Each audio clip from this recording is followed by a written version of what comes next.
Hello everybody, this is Alessandra. Welcome to my home, welcome to my kitchen. Today I'm going to be making with you pan di Spagna. Pan di Spagna is your basic sponge cake. 3 ingredients and 3 ingredients only. Easy, simple, and it's your basic sponge cake that you could use for your rum cake, for your cassata, strawberry shortcake, and this is even ideal if you want to make a tiramisu. Just slice it up and soak it with coffee. It's an incredible sponge. I love it with Nutella. My children love it for Nutella, so I want to surprise them for tomorrow morning. Let's get started. We have 6 eggs. There's a couple little tricks you need to follow for the best result on the pan di Spagna. I have 6 large eggs, 2 1/3 cup of flour, and 1 1/2 cup of sugar. Now, it's important if you have a scale, use the scale measurement for when you bake, you need to be a little bit more precise. So, 6 eggs, 300 grams of flour, 300 grams of sugar. Let's get started with the recipe. If you notice, I have the eggs in the water, and I'll tell you why. It's because the eggs need to be room temperature and even a little warmer. So what I do is, this is something that works for me, and I find it comfortable and I found it easy if I forget to take the eggs out ahead of time before baking. So I put them in hot tap water, and then I just let them sit 5-6 minutes till I get everything together, and then they're good to go. So let's get the eggs cracked. I always do them in a separate bowl just in case one could be spoiled. It doesn't happen too often, but if it does even that once, you don't want to throw everything out. So here it goes. I'm going to use a stand-up mixer. Can you use a handheld mixer? Absolutely, but it's going to take a little bit longer. These powerful machines really whip it up quickly. Get your oven on 350. I'm going to add the eggs. Okay, and I'm going to already add all the sugar in. And now let's get it under the mixer. Okay, whisk attachment, and start on a medium speed and then gradually get it to full speed. While that's mixing, another important trick is to prepare your baking dish. I'm using a spring form, 9 inches, and I'm going to show you exactly how it should be done. I'm going to spray it with just vegetable spray. So what I'm going to do is just cut a piece. So it's going to have parchment paper on top. Just add the top piece and close it up. Hold on. Okay, got it. Now trim the sides. Now I'm going to, I cut 2 sheets. It's about 4 inches tall. It's got to be taller than the sides of the spring form. And I'm just going to place it inside like this.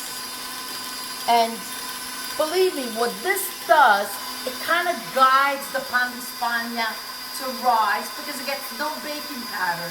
You'll see, it's an amazing, fantastic sponge. Take a look at that. It's light and fluffy and airy, and that's exactly what you want. Now, the next step is crucial, but together we could do this. I know we can. I want you to come close. I want you to see how it's supposed to be. You see that? We say in Italian, scrive, it writes. So it's light and airy, and now we're going to be adding the flour. Okay, so this is what we do. I have a strainer, and I'm going to add the flour in three times. So let's get the first part in. Just sift it right in. And then you're going to, using a spatula, and this movement from the bottom to the top, and you're going to be folding in the flour. Being very careful not to deflate the air that's been incorporating by whipping the eggs. We whip them about, I would say, 7 minutes. Now, depending on the type of mixer you use, that's how you need to, might take a little longer, might take a little less. I know the KitchenAid is very powerful. So let's get the next batch of flour in, okay? So here it goes.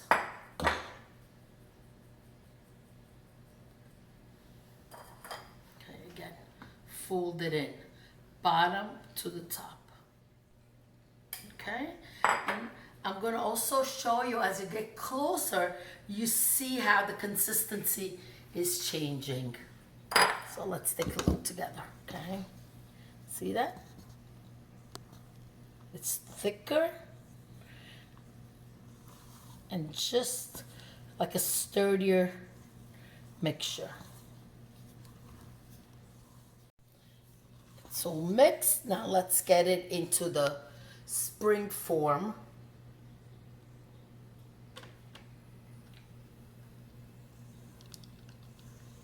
Not even a little drop I'm going to leave behind.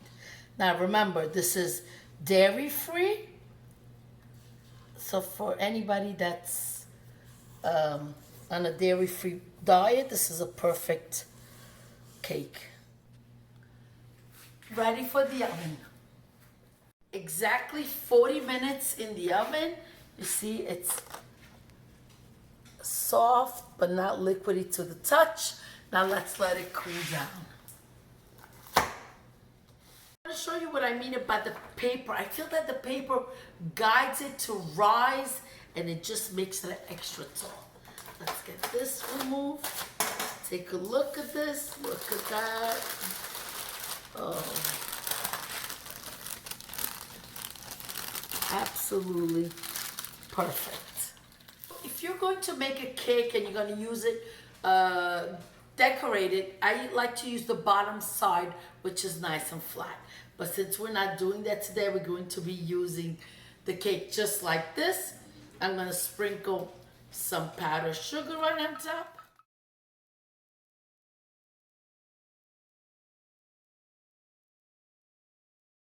My favorite part of the video, but I need you to come closer because I want to open this up with you.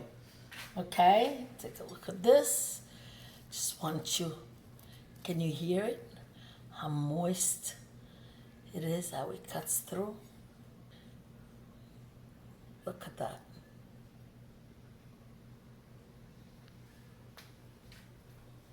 Perfecto. Look, I just want to show you how soft it is, how spongy.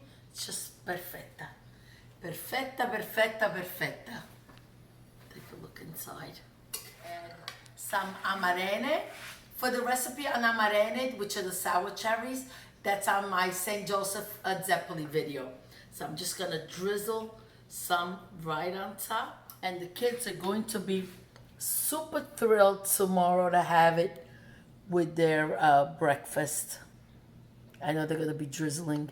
They're going to be spreading Nutella right on top. I'm gonna say already, thank you for watching. Arrivederci, alla prossima. Ciao, ciao. But now I'm gonna taste it because I wanna be able to, normally I choke on everything I taste while I'm doing the video. Oh, perfetto, delizioso. Thank you again.